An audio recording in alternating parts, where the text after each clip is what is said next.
সরাসরি দর্শক বন্ধুগণ ভিডিও ফুটেজ দেখুন। মালদার জেলাতে বাম যুবদের প্রতিবাদ।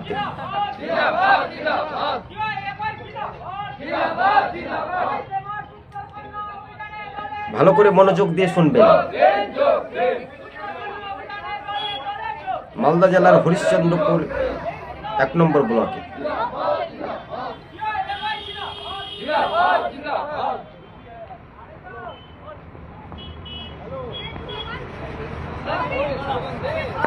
আপনারা দেখতে পেলেন দর্শক বন্ধুগণ কিছুটা তথ্য বিশ্লেষণ করে 2026-এ বাংলাতে বিধানসভা ভোট এবং উত্তরকন্যা অভিযানে বাম যুবদের রাজপথে কিন্তু একেবারে ঢল।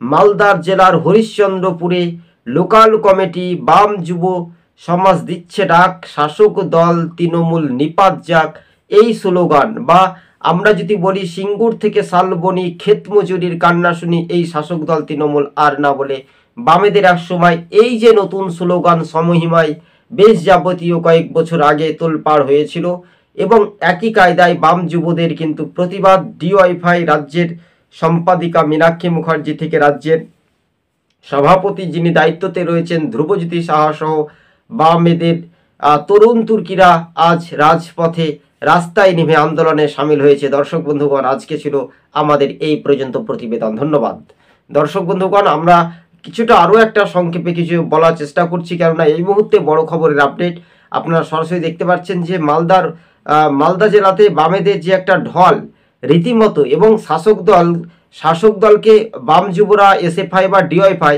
যেখানে ছাত্র নির্বাচনে, সাধারণ কলেজ নির্বাচন, ইউনিভার্সিটি, সেখানে বামেদের জয় হচ্ছে, কিন্তু স্বাভাবিকভাবে 26-এর নির্বাচনে কি হতে পারে ফলাফল, তাই এবার উত্তরকন্যা